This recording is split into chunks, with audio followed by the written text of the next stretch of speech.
So you can see why I would want to talk over that. And as has been pointed out by a member of the FCC, Joe, it's actually 5 Merlins and 1 Griffin powered, because the Spitfire is the Mark 19, the photo reconnaissance version, and that had a Griffin engine, not a Merlin engine. It was updated. I think after a Mark 12 had a Griffin engine in it. Where would we be without the FCC and their years of knowledge? So as the aircraft position themselves to come back around, they're going to stay in this formation for a while. Then the 2 fighters will break from the bomber and do a tail chase amongst themselves. Then the bomber, the Lancaster, will come back in by itself. But right now, let's soak up the atmosphere of these 1 Griffin, 5 Merlin engines.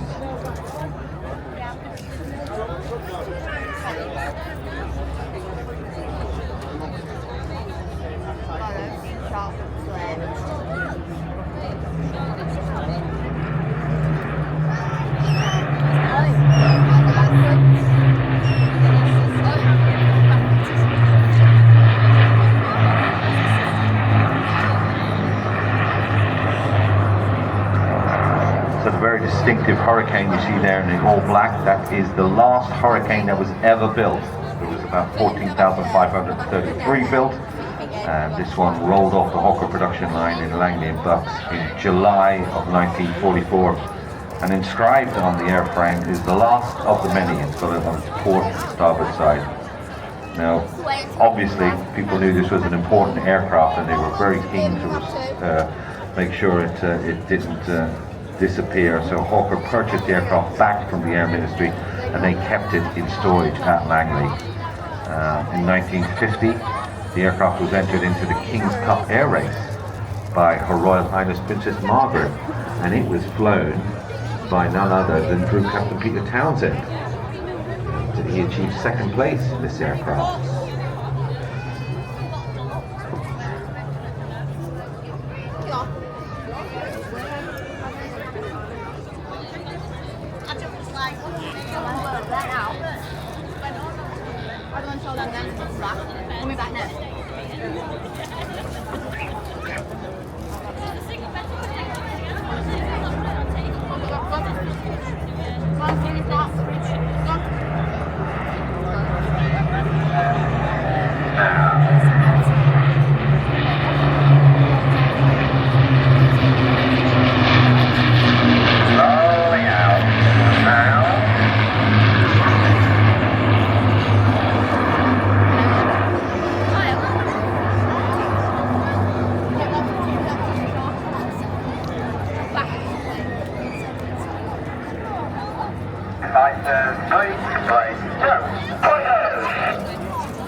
So there you had the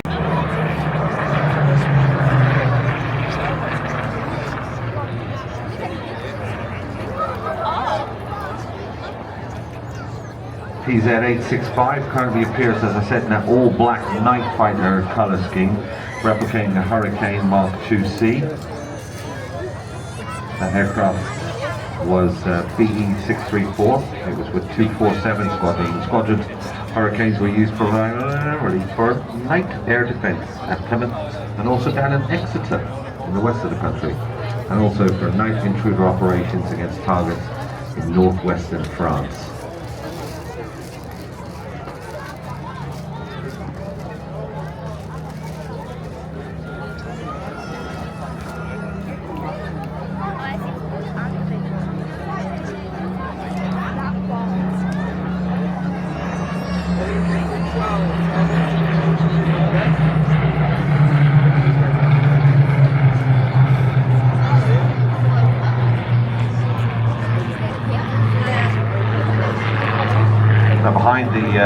leading Hurricane is the Spitfire Mark 19 PM631.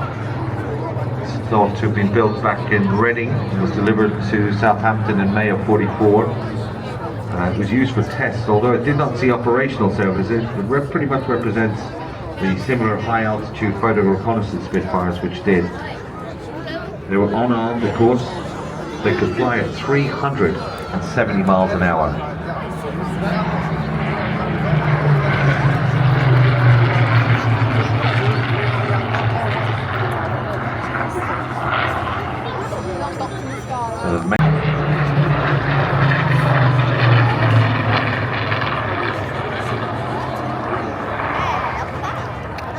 The Spitfire was the satellite of the day. Without them, there would be no intelligence. You wouldn't know where the battle groups were.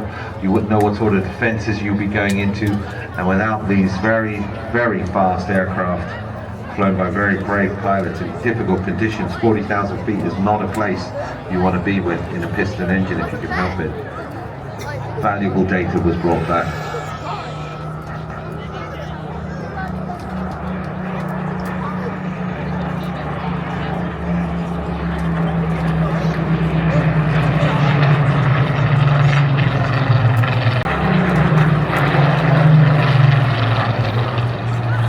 By World War II Fighter Ace Group Captain Jamie Rankin, and in formation with another flight of Mark 19s, which was PS853 and PS915, formed the historical aircraft flight, which later evolved into BBMF.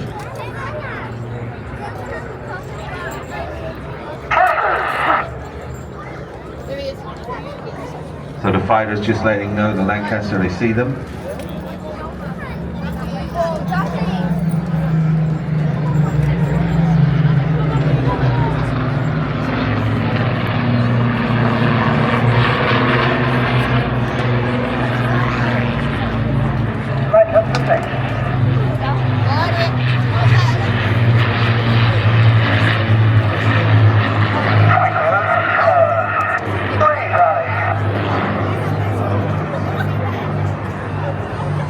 I hope you got that on video. Spitfire and a Hurricane rolling over the top with a Lancaster underneath. A beautiful sunny day in Blackpool. It could not be any better.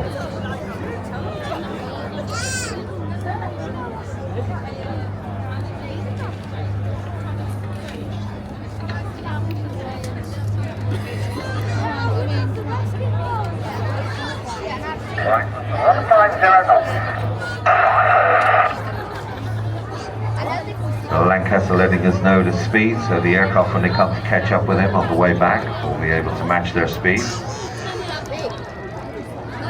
As I said earlier, this aircraft served with Flight Refueling Limited, and then it went on to Cranfield in 1954, where she was modified as a platform for testing experimental aerofoil sections.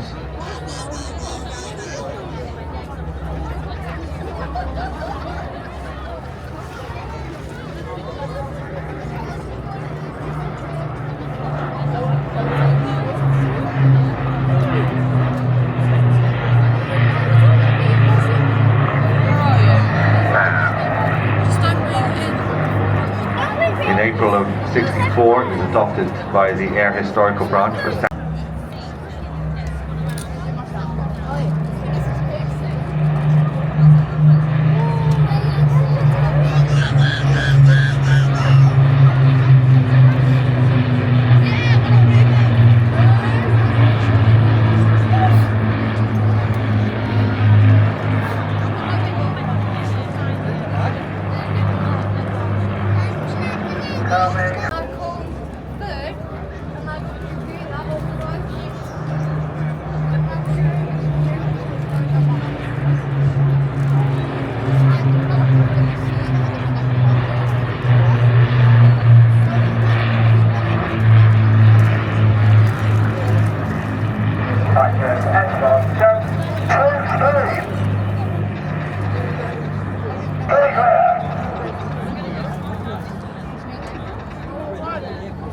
So can you hear the fighter pilots calling out that they're clear? Obviously the bomber pilots can't see them because they're trailing behind underneath, so now they'll pop up beside them, get a line abreast. I cannot recommend enough thinking about joining this official club for the Royal Air Force Memorial Flight. You can get membership of the club for just £30 for a whole year, and those funds go directly in keeping these aircraft flying. In return for your support, you'll become part of BBMF's own special club that takes you to the heart of the action. You'll receive high-quality glossy magazines each year. The club magazine features stunning images, behind-the-scenes interviews. You can also sign up to get a monthly interview, and they're entitled to free tours of BBMF's hangar via the BBMF Visitor Centre. That's worth it on its own.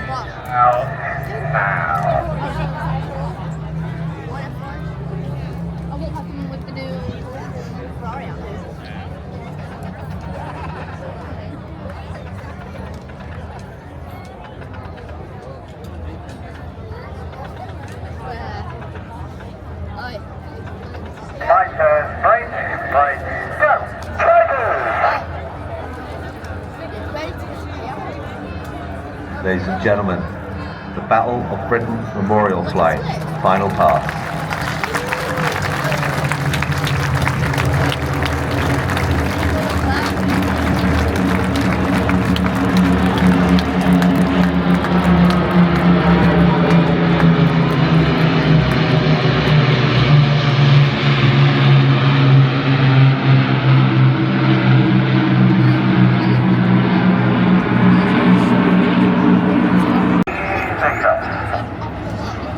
So we can hear the team leader calling out, repositioning the aircraft behind him, and the Yak 52s of course have their smoke systems on.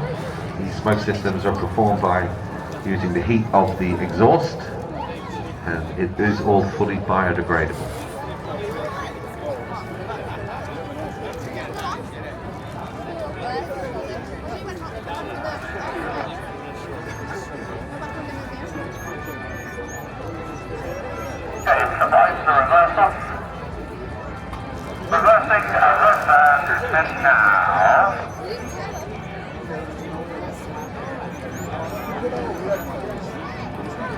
So they'll stay in this Vic formation as they come back.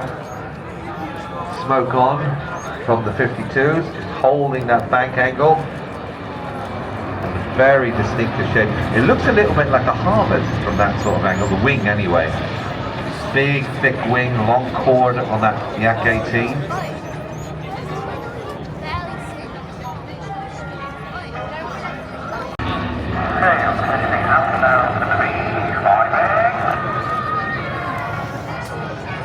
So leading the team, and on the radio you hear him making the calls. That's team leader Phil Hardesty, and Phil is a very accomplished pilot.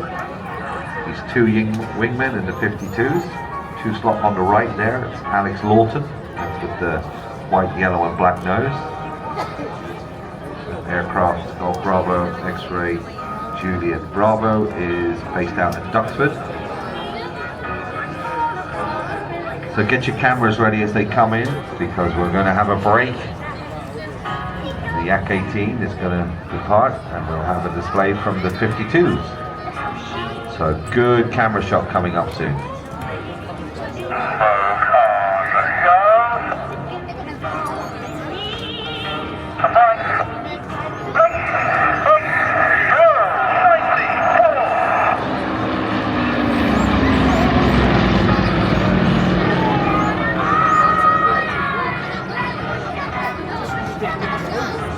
So the two 52s, right to their right. Flying that 3 slot is Tom Turner, the silver and red Yak 52. Registration Golf Yankee Alpha Kilo Foxtrot, Kiev as it's called, and that also is based down in sunny Duxford.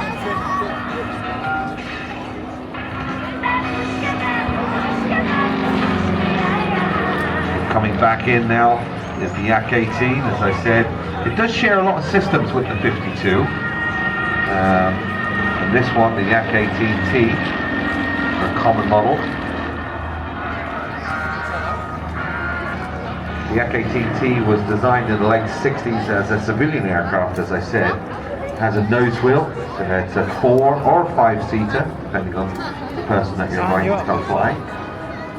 This particular aircraft is powered by a 9-cylinder, 400 horsepower radial engine.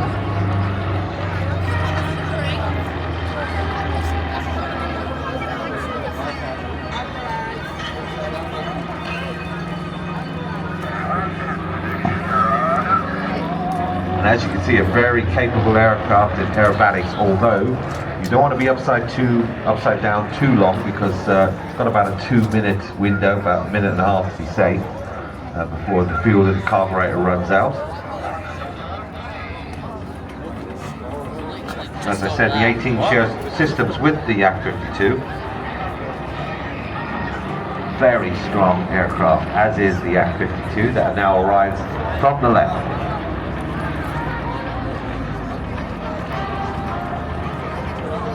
Straight up into a loop.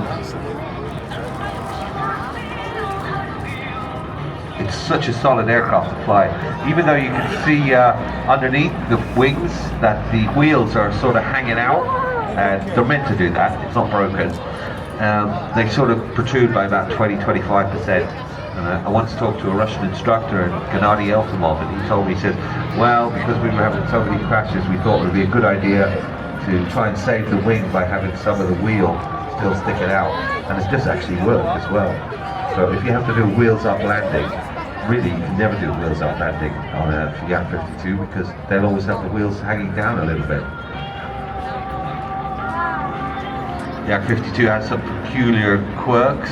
Most Western aircraft, the propeller will rotate clockwise, but in the 52 it's anti-clockwise.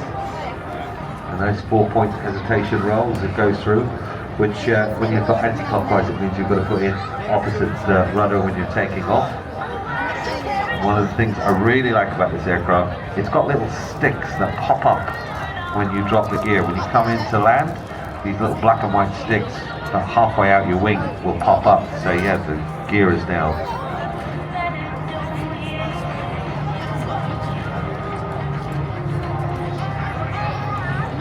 So the Yak 18 and the Yak 52 back in a 2-ship.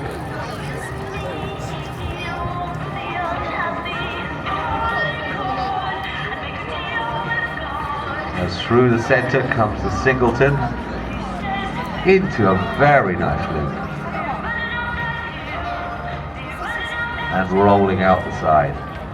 Another thing with the Yak 52s, especially if you're taxiing them, it's got a pneumatic brake system, so air. So it's got a big cylinder of air, and that cylinder has only X amount of brakes in it, as my instructor told me. So once you run out of air, you've got no brakes. So you've got to use the brakes sparingly when you're taxiing with this aircraft.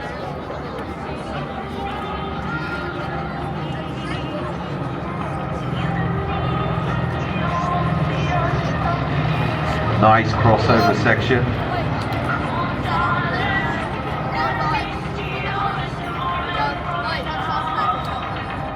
Is the way to go, and as I said, very popular with private pilots and relatively cheap to operate. So if you want to get into aerobatics and the warbird scene, the Yak 52 is definitely something to look at.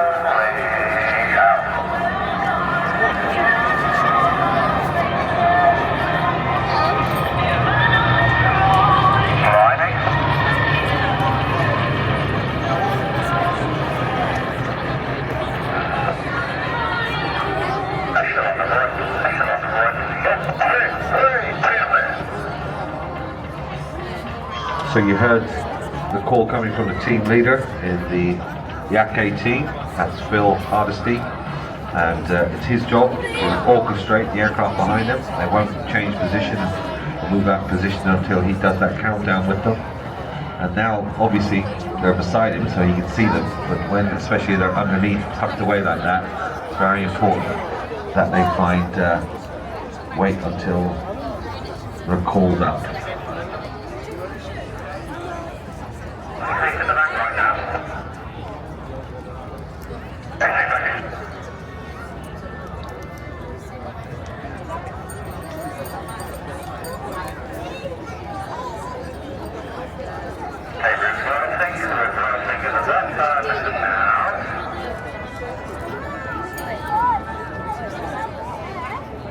So you heard Alex call out reversing. That means he'll bring the aircraft back around so we can see their top side. Great photo opportunity.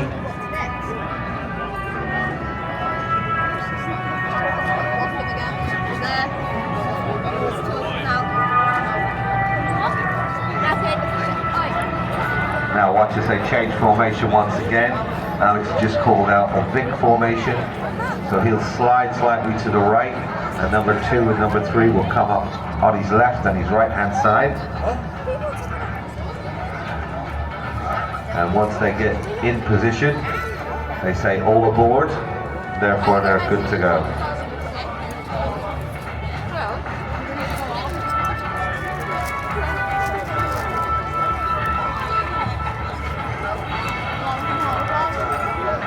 So now they're coming back into Vic formation. Let's listen to Alex call out the team.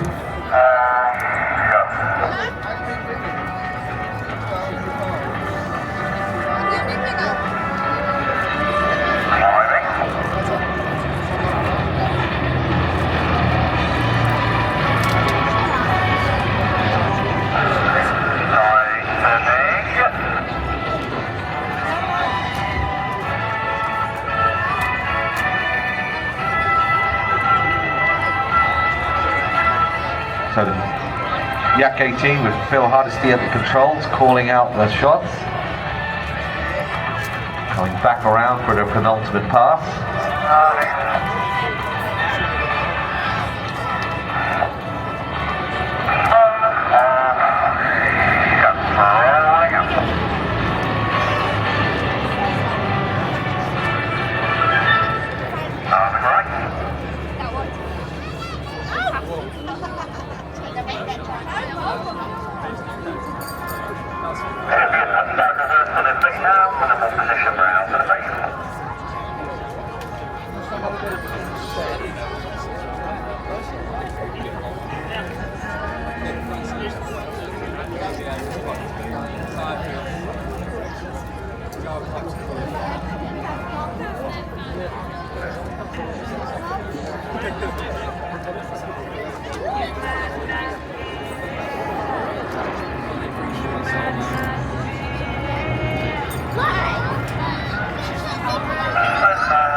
Little trick I found helped a lot when I was flying 52s. If you're in big formation like that and you're trying to formate unlike the F-18, put a little bit of sticky tape on the window. I'd get up into the position that I needed to be, and then I'd have this little sticky tape and I'd stick it up right on the windshield where the pilot's helmet was in the other aircraft. Really worked a treat. As long as you keep that on the pilot's helmet, it worked a treat.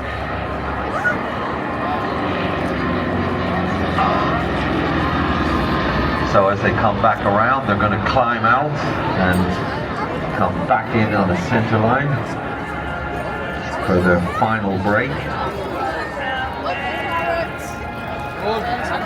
We'll listen to Phil call that out on the radio.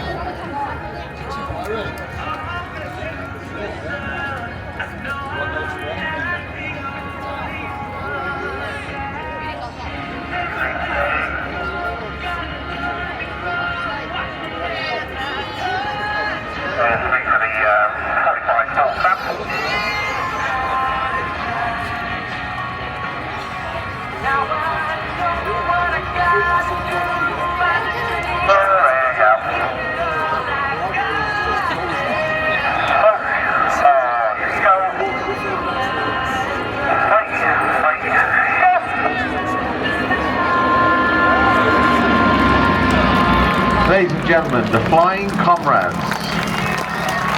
the Yak 18 and the Yak 52.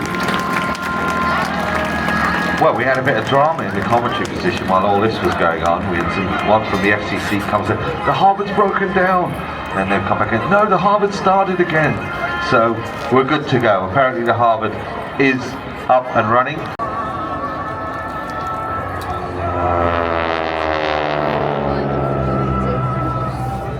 For you film buffs out there, you might recognize the Harvard, because in nearly every film in like the 60s and the 70s, because they couldn't get hold of a Japanese Zero or a Messerschmitt 109, they just get a Harvard, put some markings on it, and call it a Zero or a 109.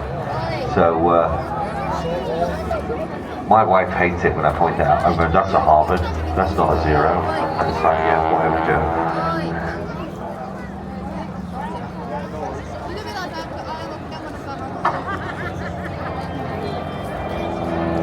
So this Harvard is privately owned by Captain Greg Corley. He's an EasyJet training captain. And they are a thirsty little beast, these. They weren't built with the word economy in mind. 40 to 50 gallons an hour it's throwing out. So very expensive to run. This aircraft is a genuine 1942's aircraft. It's not been messed with in any way. Very, very original on the inside as well.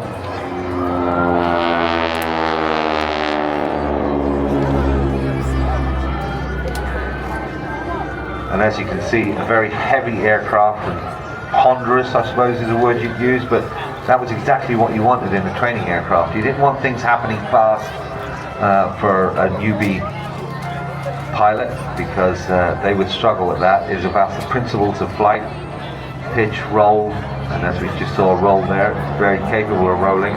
Although again, don't roll for too long. It's got no fuel injection system, so you're only allowed to be upside down for as long as the fuel is in the carburetor.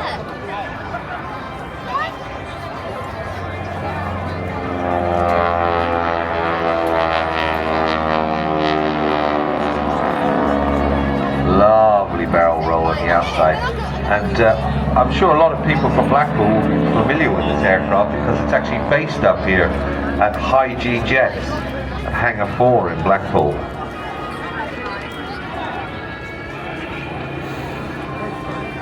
Lots to see and do out at Blackpool Airport as well if you're into your aircraft. I know there's some flight experiences out there as well.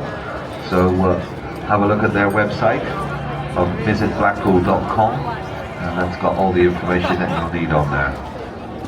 Now, the gentleman at the controls, John Hurley, he started actually flying with the Royal Air Force on Vulcans. He flew cocktail, captain's tours. Then he was posted to Germany, where he was flying in Buccaneers.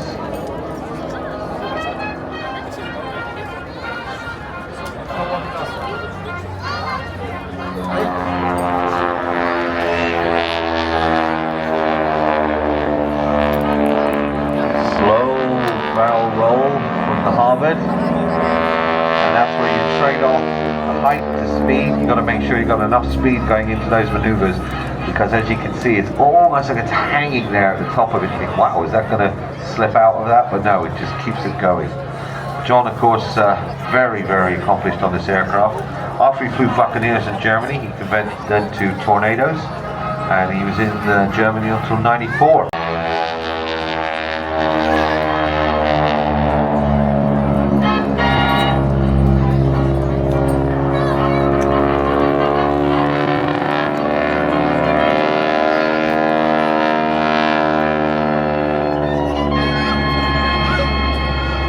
Very nice roll. Back into side slip. Pitching the aircraft up now to climbing to its altitude of 200 feet. That'd be a bit easy to track the aircraft on the camera. We will check on the controls and straight into the snap rolls. 2.5 snaps, inverted climbing downwards towards away from the crowd.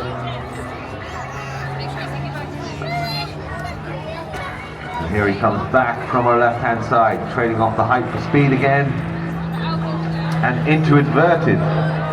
4-point, no, 2-point, oh, outside turn. Horrible, negative G instead of positive G. Feel all the blood being pushed up to the front.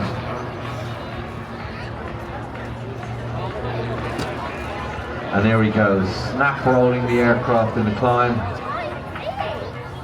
And coming out upside down, inverted, slowly coming down.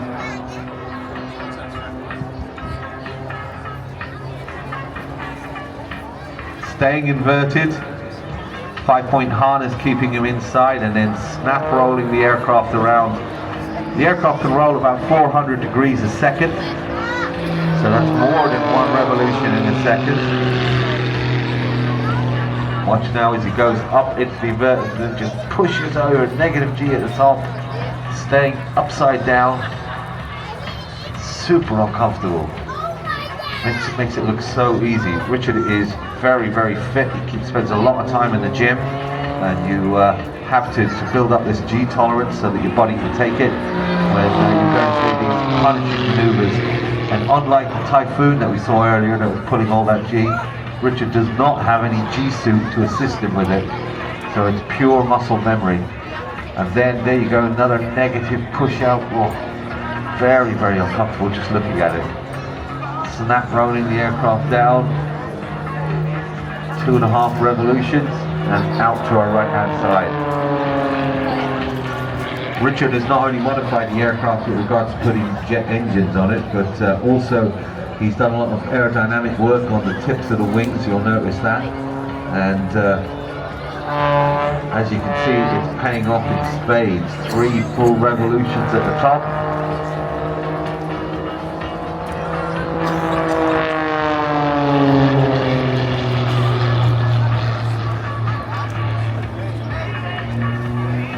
There's still snap rolling the aircraft in the vertical. Now watch it as he pulls the power back on the aircraft and just hangs in the air with the propeller, and then boot full of rudder, and then a wing over, and then another wing over underneath him, a double wing over as he comes back down. Other aerodynamic alterations that have been done to this aircraft include the control surfaces. So the ailerons, which give him his roll, are normally on a pitch just on the bottom wing, but as you can see as he snap rolls the aircraft around at stop and goes into a bit of a launch-evac, he has 2 sets of ailerons on the top wing and the bottom wing. Gives him very, very good roll authority. And there you go again. Now watch as Richard's speed builds up, diving back down. Richard's based out of Gloucester Airport, my part of the world, in the west of the country, but does shows literally all over the world. He's been in the Middle East, he's been all around Europe, and now again we get to see this prop hang, just pulling back on the power, just tickling the power, just getting the right amount, then holding it there, smoke on, then he lets the tail slide back down into his own smoke. He's gone, oh he's back. Oh, he was lost in the ball of smoke. So the perfect tail slide, and that shows the precision that the aircraft has when it comes to delivering the power. It's got a better power to weight ratio than 1-to-1, so it's got more power than it actually needs. It can accelerate in the vertical, and that just shows it.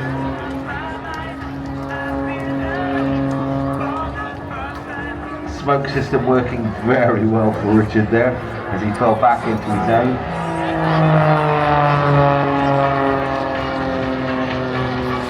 Now watch as the aircraft pitches up, rolling, then reverse the roll 3 times, and boot full of rudder at the top, another 3 reverse, and then pushing the aircraft upside down and then pulls back on the control column.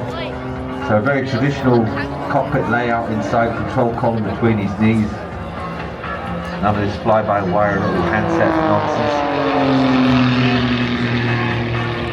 Means that he can use his full upper body to wrestle those controls, and he's actually had an extension done on the pole, because the higher the control column is up, the more leverage it gives you. These aircraft are not pneumatic, there's no hydraulics on the control surfaces, so when he pulls on that stick, there's basically a piece of wire between the bottom of the stick and the control column. So when you're going fast, the forces need to actually move that stick, huge.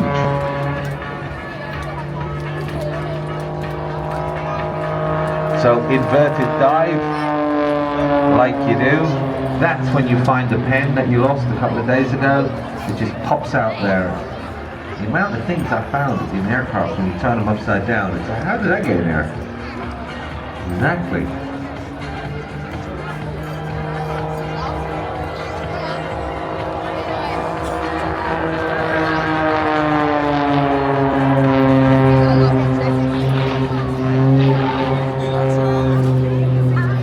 again, liberal use of the rudder in that turn as he snap rolls the aircraft around.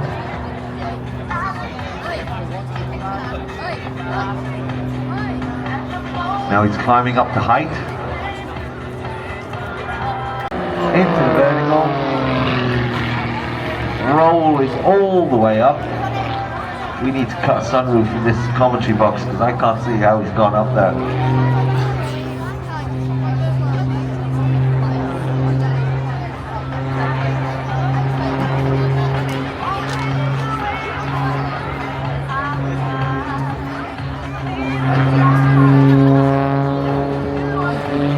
And diving back down.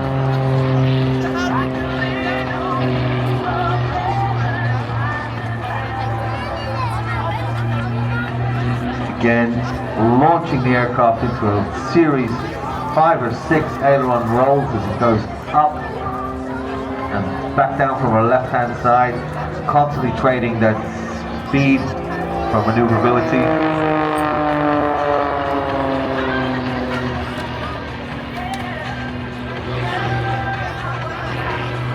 Roll, then reverse, roll again. Now over the top, just pushing the aircraft forward. We call that a bunt at the top, where you push the nose down, and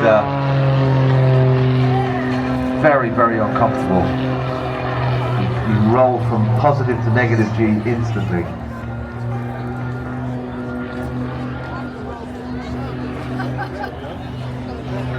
Coming through.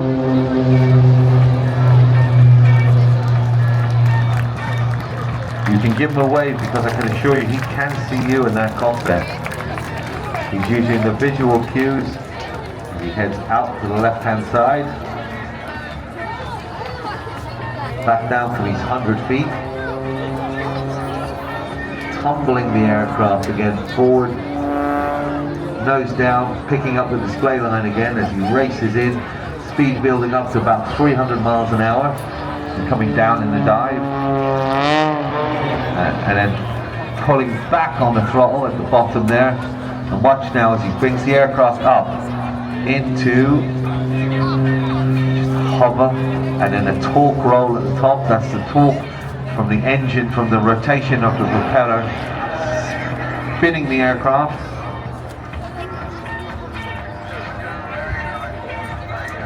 And he is now departing to our left, to Blackpool. So that, so as I said, leading in the team was Simon Fitzgerald. He's number 2. Patrick Wilson, he's the newest member of the team. Patrick grew up in the backseat of aerobatic aircraft, so he's used to this. Raven 3 is Pete Wells. Raven 4 is Paul Farmers. Raven 5, Mark Southern. Raven 6 is Gerald Williams. And Raven 7 is Russ Eatwell. What a great name, Eatwell. Watch as they come back from the left.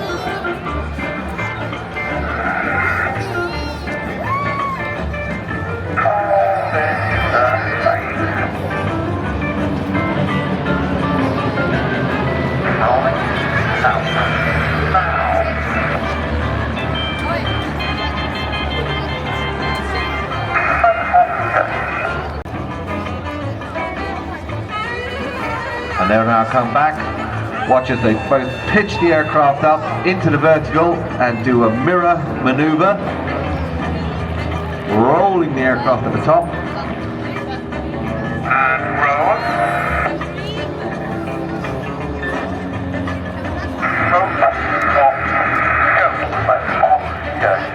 Rolling out. Dropping back. Tightening.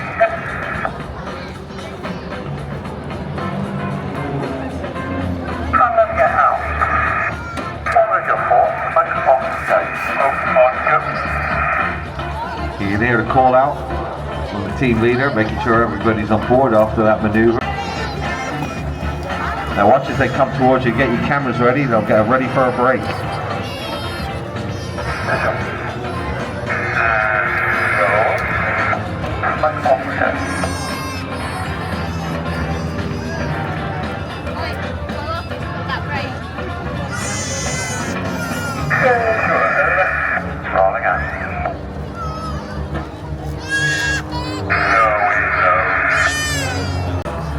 they come in from our left-hand side. And number 4 rotating around the main body, Paul Farmers, fights professionally as a chief pilot and SAR commander of the watch and rescue base at St Athens in northern Wales.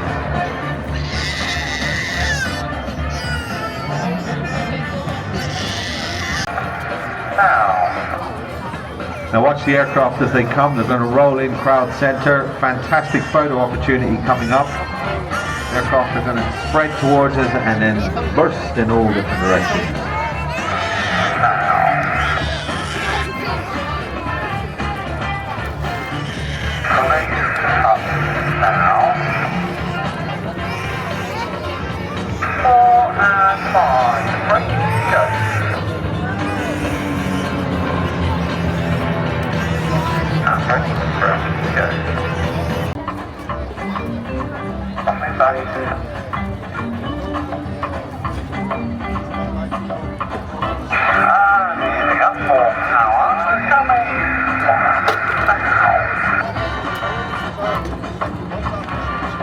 And as they roll the aircraft out, on his right hand side, Patrick Wilson, number 2, he's the newest member of the team.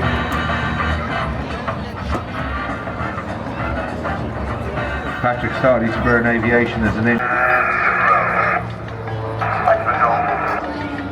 And now a special message from Team Raven to everybody here at Blackpool as they extend their heart to you. Thankfully the wind is not going to blow it away. So there we go, the figure of a heart in the sky, and then coming from the right, the arrow piercing your heart.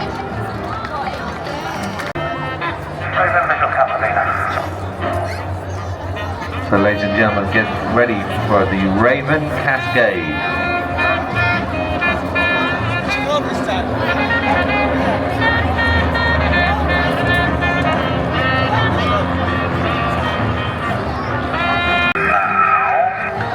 Get your cameras ready.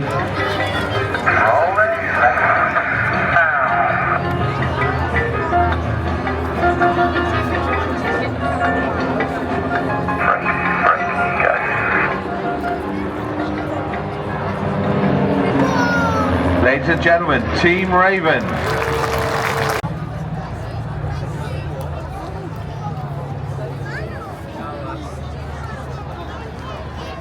So this aircraft, known as Miss Pickup, for obvious reasons, one of its many missions that the Catalina did was picking up downed pilots. Based out of Duxford, and it's a conglomerate of people that have come together to save this aircraft. Keep an eye on the wingtips. At the moment you can see they're nice and clean. A little bit later on he's going to drop down the floats on either end of a massive wing on this aircraft.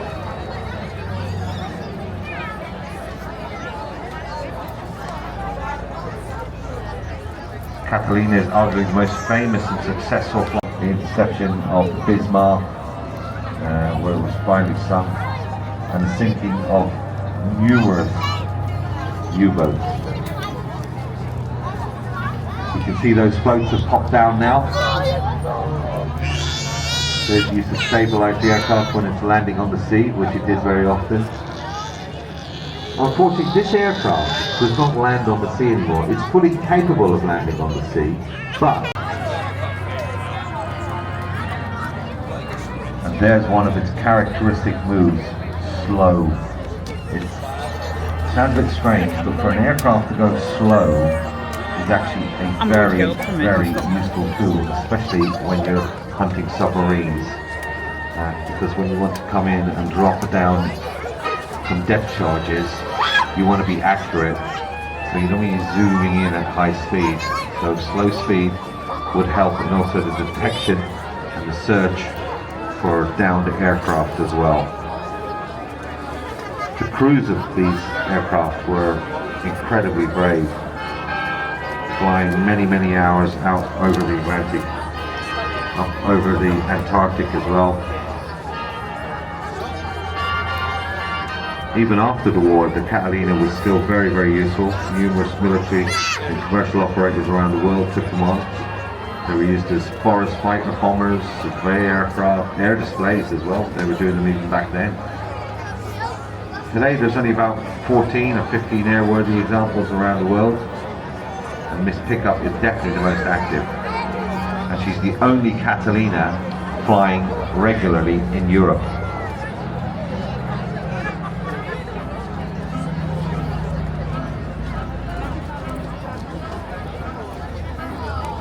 2023, it was the aircraft's 80th birthday. She was built by the Canadian Vickers Company in Quebec for the Royal Canadian Air Force back in 1943. During World War II, the aircraft hunted enemy submarines, patrolling day and night along the coast of Western Canada.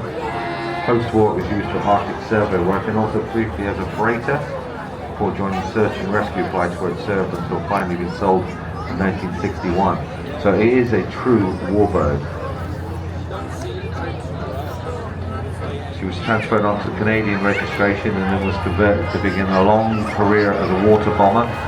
She fought a lot of fires over Canada, did some seasonal work in the south of France and Chile as well. And then in the 90s, the aircraft was purchased for an African safari project. So the idea was they were going to put a 5A Catalina Miss Pickup.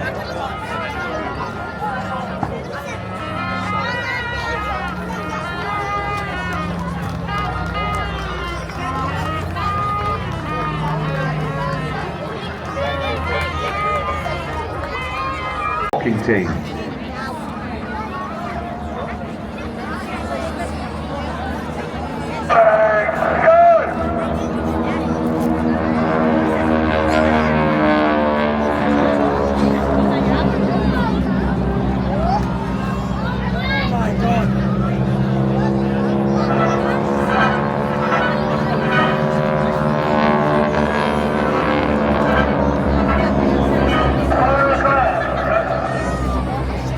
So as you can see, the girls are actually upside down on the top of the wings, and you'll see them rotate very quickly as they start to get the right way up.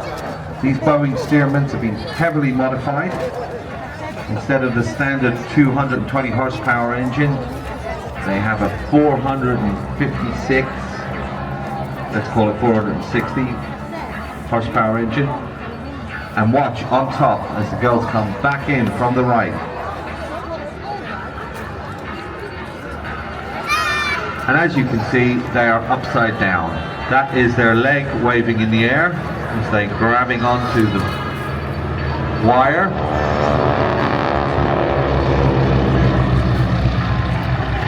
Now keep an eye on the girls as they head out, beautifully silhouetted. See they're upside down? Watch this. There they go, they just flipped around. They just moved all the way back.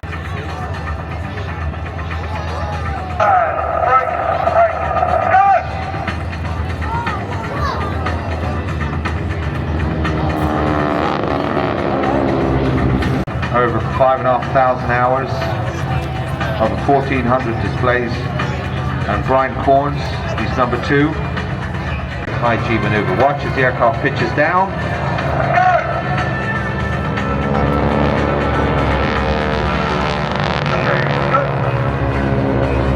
And as you can see, Kirsten and Emma both raising their leg as they're subjected to 4G.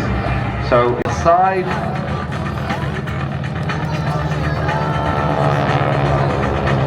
and crossing over.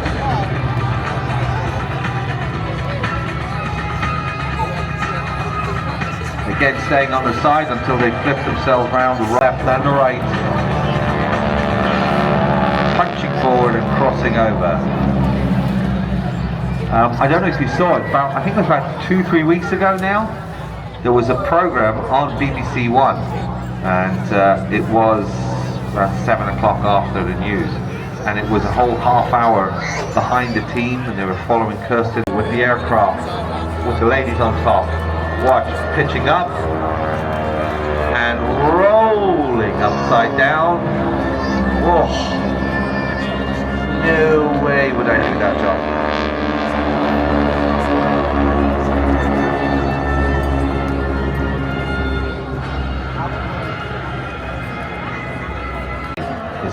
the binoculars on the girls on the top of the wing.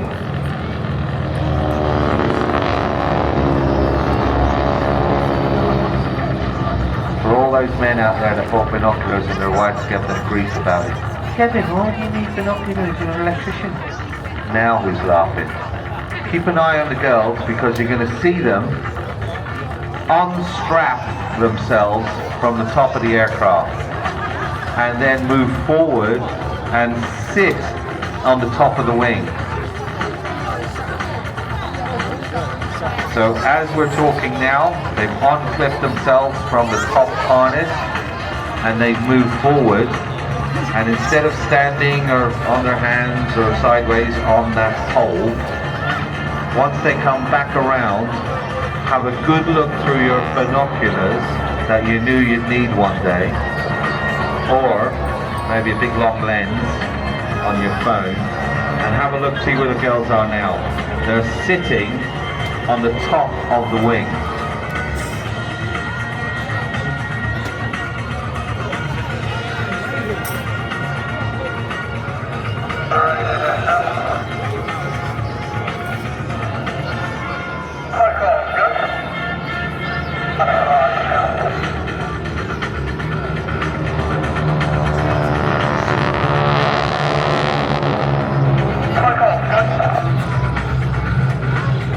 I would love to be in the interview.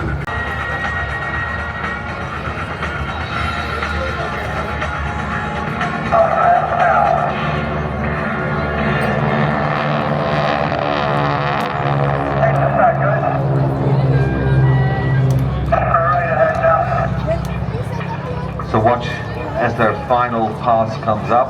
They're going to still head out towards sea and then turn gently to our right hand side, and then the girls will finally come round. And as I said, both of them are trained dancers, and I can never say the word. It's abaresque or ababisque or something. It's some sort of ballet maneuver where you basically grab your ankle at the back and you pull your leg up towards your back. If you know how to say that, send it to me on Instagram at Joe Airshow. But look now for the final time, coming from the right hand side, the aerobatics wing walking team.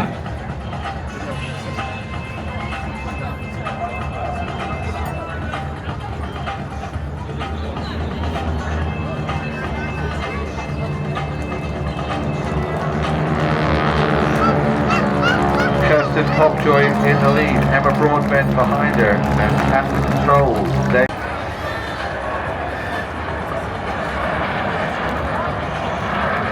So Golf Alpha Foxtrot, which is the grey one, that's a Mark 32A, belongs to the Strike Masters Flying Club, based at North Wales Military Aviation Services,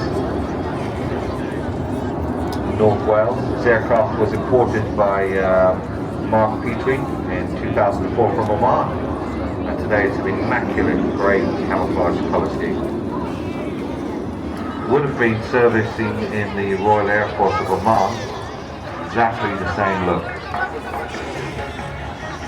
The aircraft is actually the youngest of the Strike Masters ever produced. It was built as a one-off back in 1986, and it has accumulated a little over 2,500 hours of life so far, and that's pretty good for an airframe like that. That's got a long life ahead of it. And as you can see, it's carrying about two 100-litre fuel tanks on the inboard wing pylons, and that supplies the smoke system.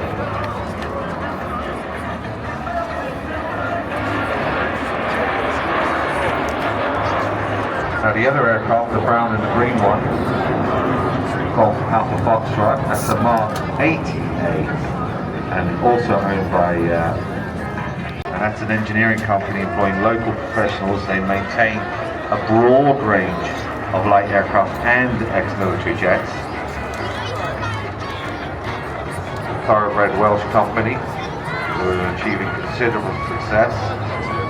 They have a well-deserved worldwide reputation as experts on Strike Masters.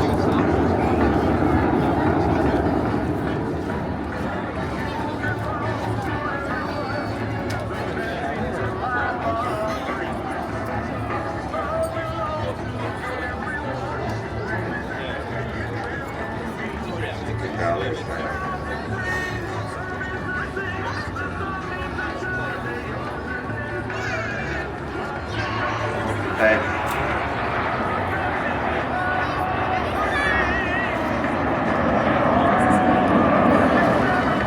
flying the aircraft today, Sean Chiddington leading the pair, now in his third year.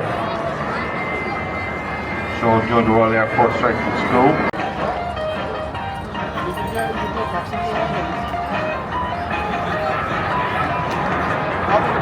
Ian Brett is flying number 2, or 30 as he's known. Did a lot of flying as a PPL and a glider pilot. Then he completed university, served as an all-air pilot for 13 years, flying Tornado GR4s. He became a qualified pilot navigator instructor as well as a QFI on the tutor. And he also has a background in flying displays for the Royal Air Force. He was the tutor display pilot.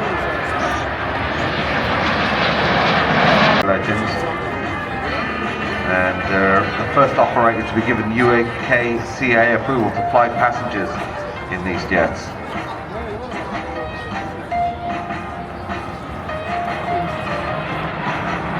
You can fly as a singleton or a pair. Pull up alongside a Spitfire while you're up there.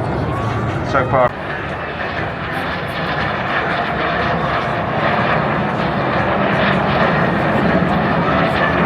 so as we see Ian, he got his flying instructor qualification. He was flying the Hawker Hunter as well at the Mid-Air Squadron. He was awarded the ATRE for the Hunter aircraft. He also became an ME, CRI and an IRI aerobatic instructor and a flying examiner. Wow, this is done really long. All these letters up. Imagine how wide it is. He also uses his instructional experience to teach formation flying for civilian pilots. And this is his 4th year of displaying the Strike Master, having previous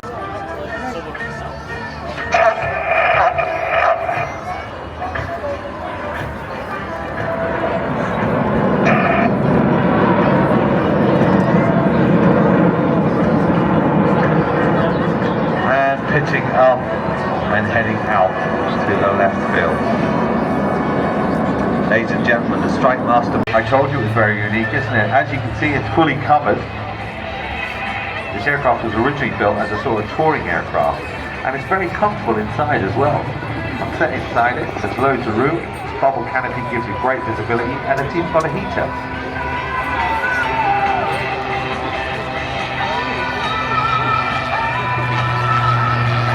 You see what I mean by wanting a whole rotor blade flapping around on top? That's just free lift, baby. It is a very, very smart design.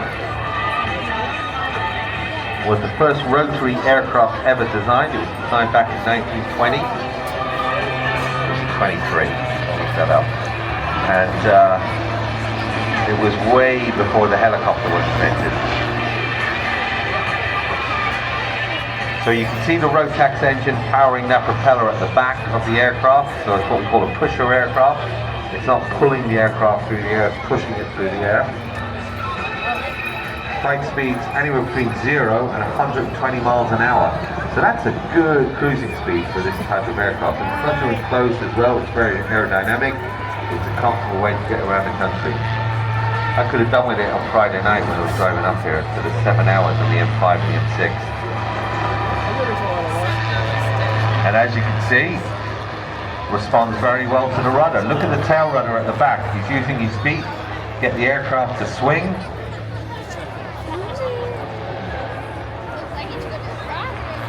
The Rotax 914 engine throwing out a massive 115 horsepower. That's not a lot, but more than enough because this airframe is so light.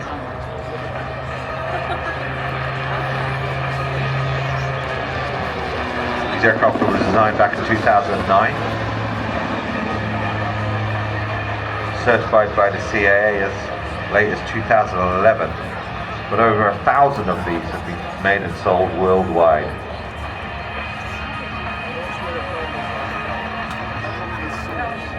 And you know, like you live in a dream world where you say, one day I'll have my own airplane and I'll have my own airfield out the back of my house. Well, with this, you literally could. It's not massively expensive and it takes off in about 10 meters. So you can literally take off in your garden. Through its paces there with a bit of crazy flying. Clearly, no fly-by-wire system on board.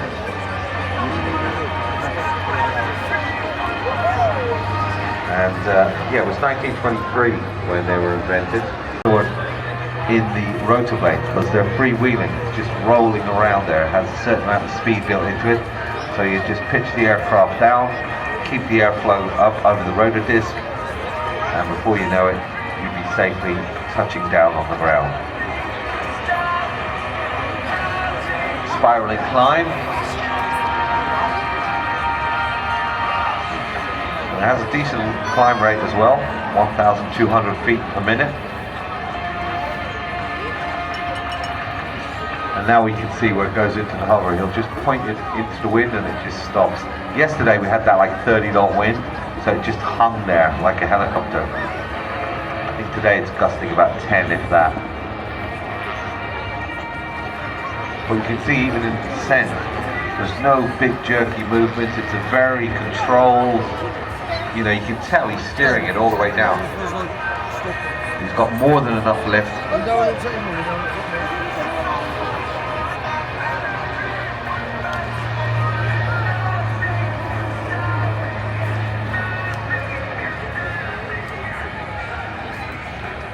As I said, they were invented back in 1923, and the name autogyro was a trade name for the inventor of the aircraft. Nowadays they're more known as gyrocopters or gyroplanes or autogyros.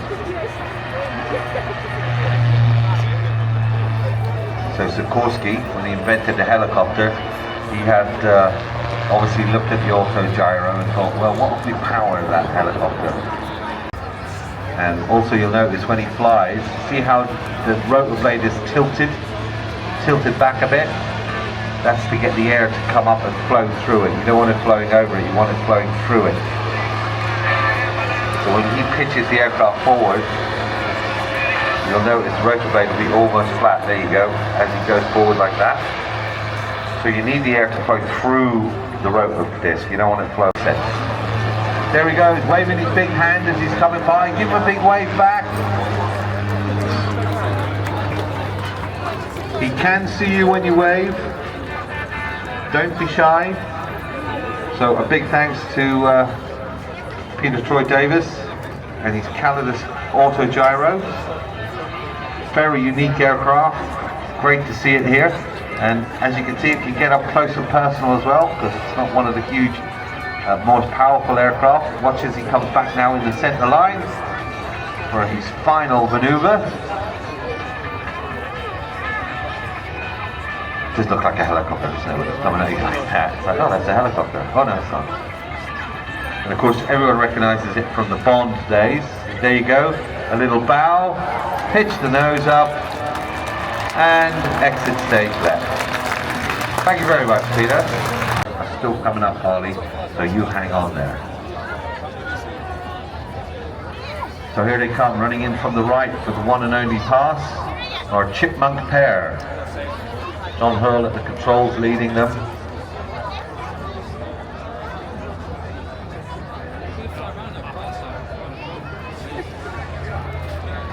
And you can see that classic red and white paint scheme on the leading aircraft.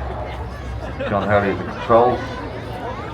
That is a proper gypsy moth powered aircraft, and the one behind it is what's called a super chipmunk, because it's got a Lycoming engine in it. And unfortunately, because of the loss of radio on one of those aircraft, they will not be able to display. So it's a quick hello and then goodbye for these aircraft. A little bit of a tail chase.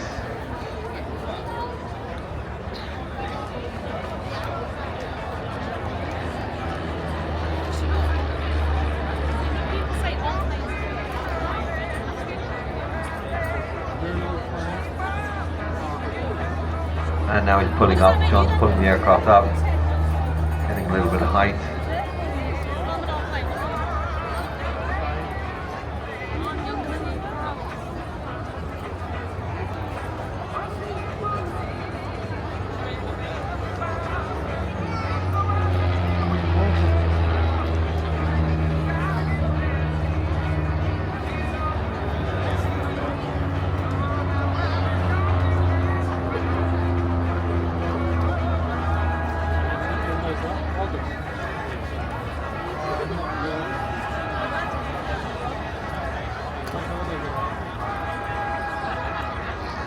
That XRF T10 is absolutely genuine inside. You want to see it. It's like it's just come out of the factory. It just looks so good.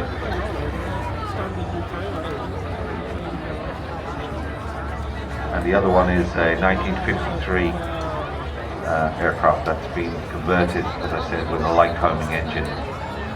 So the original Gypsy Major engine that was powering most of the fleet of these Chipmunks. The aircraft was used for many years as a glider tug before being completely restored in 2019 to its current pristine state.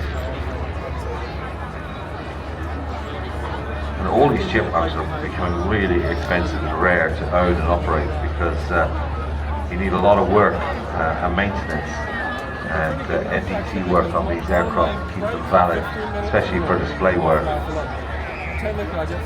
But as I said earlier, think about this, 70 plus years. I hope when I'm 70 plus I'll still be flying around the beach of Blackpool.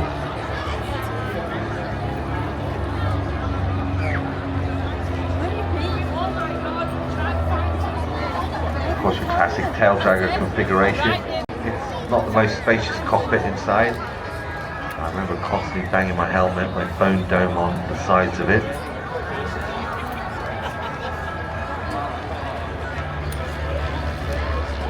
But as you can see, another gentleman's carriage. And we don't see enough of them flying anymore. Even they were very popular when they came out of service with the Royal Air Force, and they went into public use, and they were, instead of people buying Cessnas and things like that, it was reasonable to buy one of these because the engines and the avionics were pretty rudimentary, so it wasn't exactly expensive.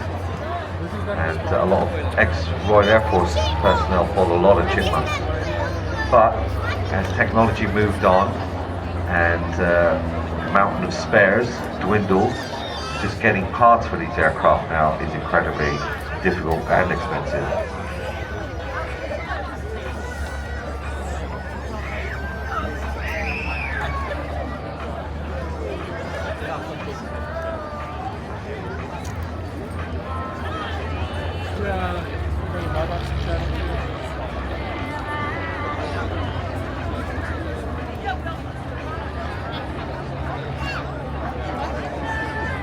Now I think the Air Training Corps moved on from Chipmunks and better than going talking to the Air Training Corps. And you will end up in not a Chipmunk. Oh, got a little victory roll there at the end. But today's equivalent. So a big thank you to John. So that when they do exit the aircraft, they know exactly the wind direction and the landing pattern for when they jump. If we keep looking up at the aircraft, we will see the first man exit. Okay, and he will let off some smoke from the side of the aircraft. That's not the aircraft on fire, that is them just making sure each individual has set the smoke bracket off. At the moment I still think they're climbing, so they'll probably just do one more lap, and then once they come around, they'll ensure that they're flying into wind, and then from there they'll exit the aircraft. In the aircraft today we've got 7 jumpers, so we've got My God, that's high. Corporal Stephen Hanley. That is high. Second on board we've got Lance Corporal Oliver Goss, he's our jump master. One of the most important jobs. His role today is ensuring that the spot is correct, so it's his decision and responsibility for each individual's safety as they exit the aircraft. he'll be the first man down to the ground. He'll set the landing pattern. So as a parachutist, we want to stay upwind, okay, trying to put the best display on as possible. Once we get to around 600 to 700 feet, we can start our landing pattern. So from there, we'll go downwind. We're going to do a left-handed landing pattern, and then we're going to aim for the centre of the cross. Next on board, we've got Private Oliver Hobbs. So today, he'll be jumping out the aircraft with one of the small Blackpool flags. So look out for him. He'll have a big white Blackpool flag on a harness around his chest, and he'll lower it around 2,000 feet. On board as well, we've got a crew team. So it consists of 3 members of the team. We've got our stat pilot, Corporal Richard Kingston. So he directs the crew team onto the cross. So when they build the formation in the sky, oh yes, there they come. So if you look up now, first man to exit the aircraft is Corporal Stephen Hanley. He's on a wingsuit, okay, got smoke in the back of his legs, and he's going to drift all the way around, and he's going to pull it around 3,500 feet. Second man leaving the aircraft now is our jump master, Lance Corporal Oliver Goss. He's going to slow himself down at this point. There you go. And any second now, you're going to see his canopy open. The next 3 members out the aircraft is our crew team. So sequentially, they'll all pitch out the aircraft, trying to stay as close as they can together in the sky. Oh my God, that's What these 3 are going to do in the sky is a canopy formation called a try-by-side. So they're all going to try and stack each other's canopies on top of each other. From there, they're going to compress the canopies. As you can see now, he's moving towards the back of his canopy. What this allows us to do is attach harnesses from each individual, strap ourselves together, direct ourselves onto the cross, and then from there we can downplane straight into a try-by-side. The British flag. We can put a big round of applause together. You can see now coming in. First man, our team leader. He is our wingsuiter today. Corporal Stephen Hanley.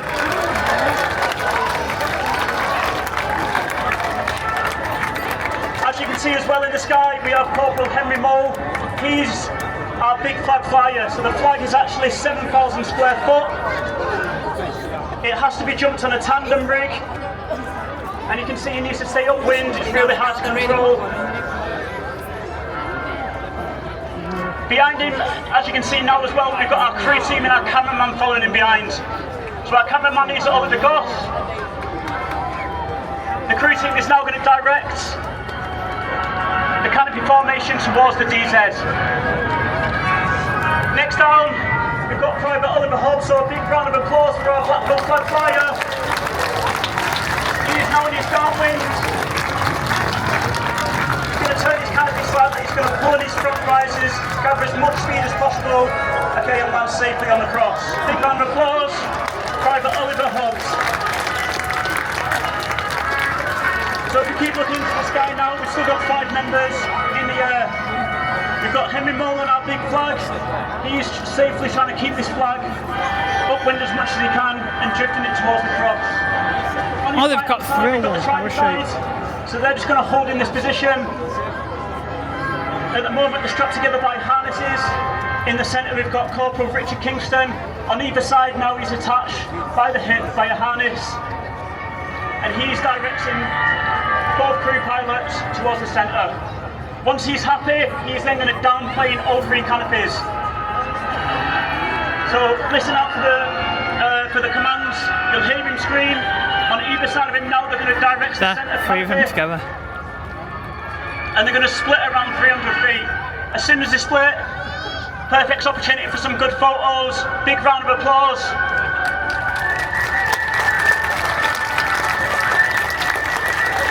It's splitting any moment now.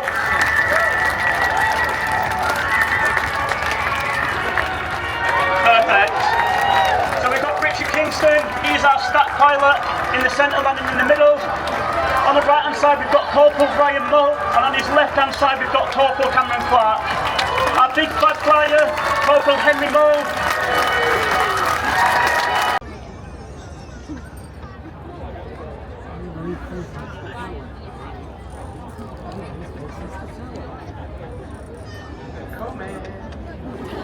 Oh yes, I have. No, until 5 o'clock. Not even 5 yet. Countdown. It's the only thing they can do.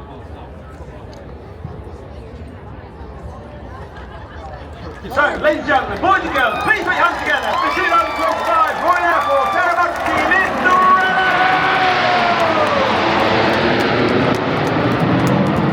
arriving at over 400 miles per hour, trailing our famous red, white and blue. Red one eases the team up and it brings them slightly to the right, which means he's telling me they've started the show rolling. And you can see that amateur big battle formation, that famous V shape as red one brings them around to the right. You'll now see reds 6 and 7 collapse and sitting behind red 1, and reds 8 and 9 also move inwards as they form our world famous Diamond 9. Leading the team for his second year as team leader, red 1, squad leader John Bond. Bondy's in his second year as team leader. He's a former Typhoon pilot, former qualified flying instructor on the Tucano, where he was the Tucano display pilot in 2012. Once again, from our right, in the world famous Diamond 9, it's the Red Arrow!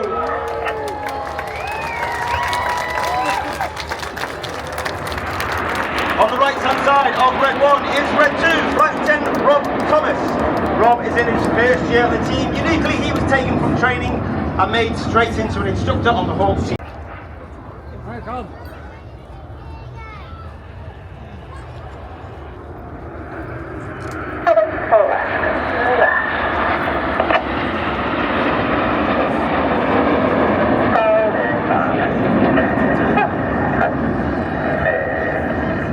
You can hear those commands from Red 1, they're almost robotic and monotone in its delivery, and that's because we fly our formation by ear rather than by eye. And it means the pilots on the outside of the formation are putting their input on the control column just a little bit earlier than those on the inside, and that allows us to move as one.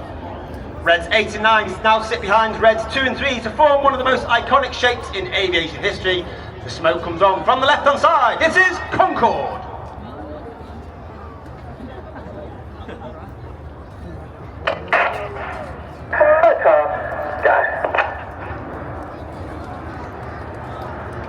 On the left hand side of that centre stem is red 3, Lieutenant Andrew McKibben, known as Macca. Macca is also in his first year on the team.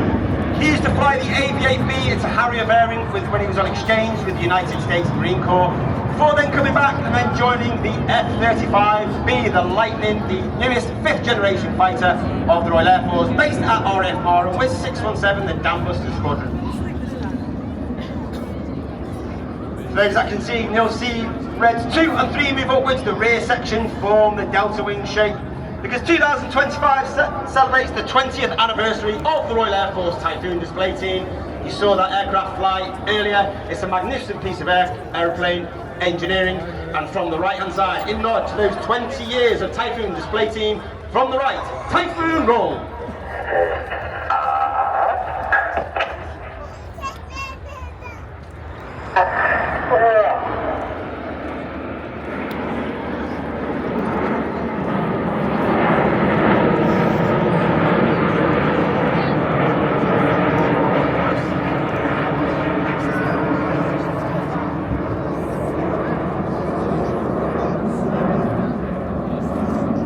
To the Royal Air Force capability in space, this is Apollo.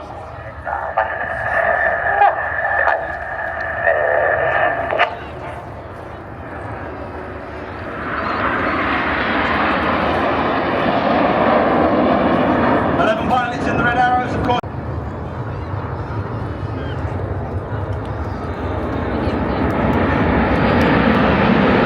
In that particular maneuver, the aircraft was flying with the air brake out. That is a small door at the base of the aeroplane towards the rear. This has twofold effect. The first effect, 8 and 9 roll around the rest of the formation, but watch for the colour change as red 1 brings them down the line. You need to record this.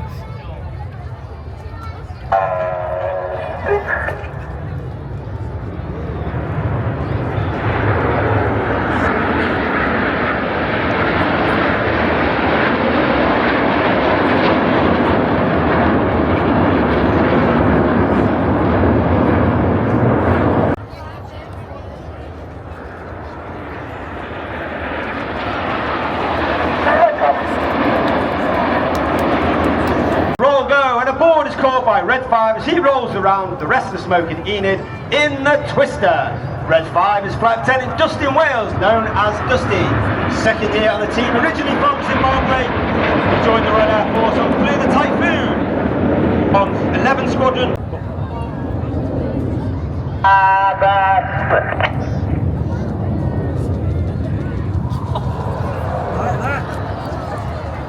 Red 6 and 8 to our left hand side, Red 7 and 9 to our right hand side. Hannah and the synchro pair are left.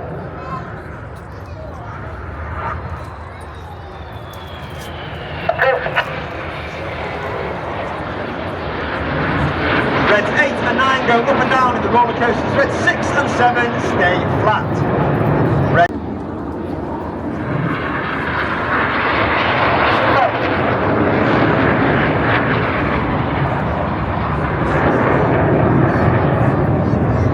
As the synchro pair leave directly to our front, look to your right hand side, you can see Enid running back in, the nose lights twinkling in the distance.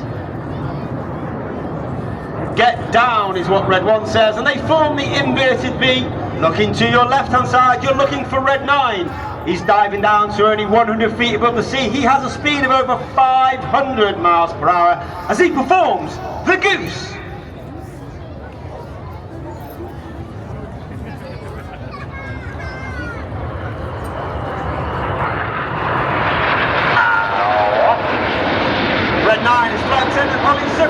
Ollie's in his third year at the team. He's a former Tornado GR4 pilot, former qualified flying instructor on the Hawk Team Mark II, and before they joined the Red Arrows, he also flew the Strike Master pair that you saw displaying earlier, based out of North Wales. Look directly to your front and you can see the synchro pair running back in, Red 6 leading with Red 7 on our left hand side in trail. It's that time, get your cameras ready, this is the one you do not want to miss. The smoke comes on for the world famous Synchro Heart.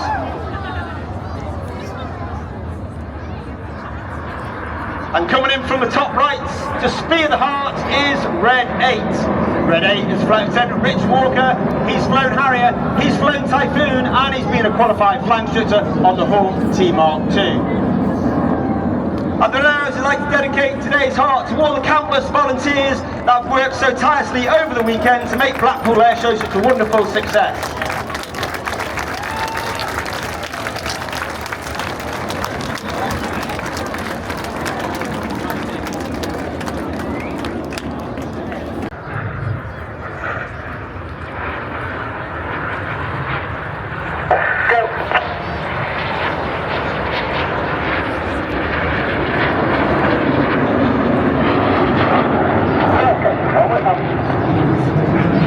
As the synchro pair leaves to our rear, look to your left hand side, you can see Enid joined by Red 8 and 9.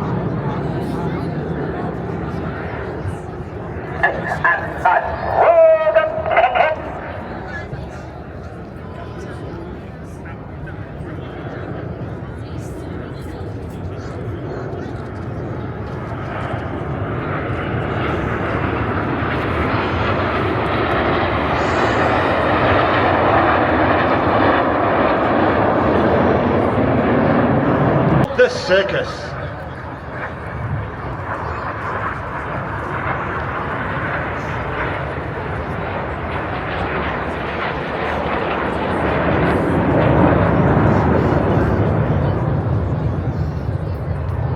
Each aircraft now pulling hard up to 6G, which means everything about them is weighing 6 times heavier than what we are on the airshow promenade. The red goes to blue, the blue goes to red, Red 7 now on our left hand side, Red 6 onto our right hand side as they pass, completing the manoeuvre called the circus.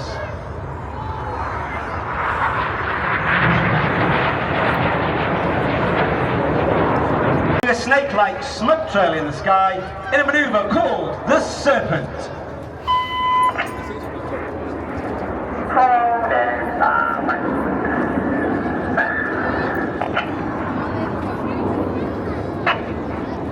That's another great opportunity to see our famous red, white and blue. That is only capable due to the smoke pod under the belly of the aeroplane.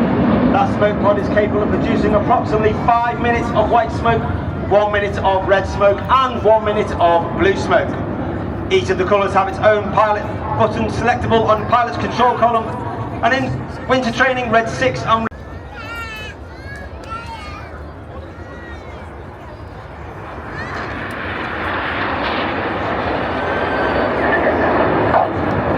Enid leaves to the front left 45, coming in from the left, red 6 and 9, from the right 7 and 8.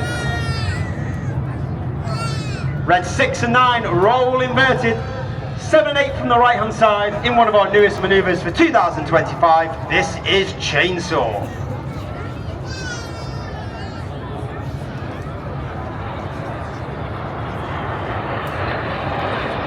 Red 6 and 9 inverted for up to 30 seconds, all the blood rushing to their head, working. Clear, go, as Reds 4 and 5 roll to the outside. In one of the hardest manoeuvres for our new pilots to master each year, this is rollbacks. Of Red 6.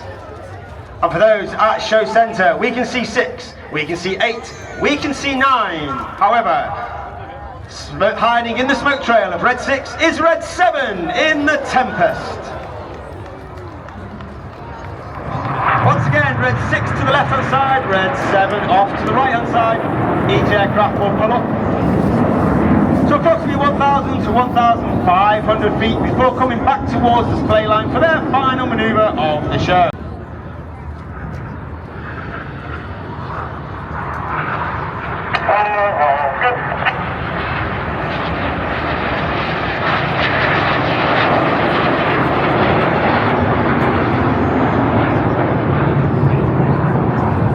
Synchro pair, leave to our rear, look directly to your front. You're looking for Reds 1 through 5, that's Enid, once again joined by Reds 8 and 9.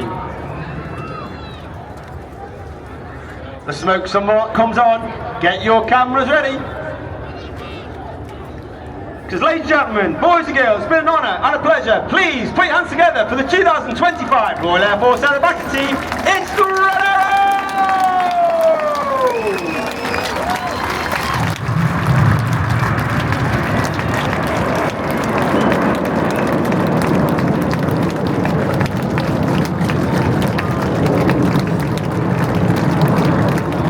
Red 1 puts his smoke on, he'll gather the rest of the formation, take them back to Blackpool Airport, we'll refuel the aeroplane, and then we'll jump back in it to take them home, to arrive back at our home base, RF Waddington, Lincolnshire, around about 7:30, 8 o'clock tonight.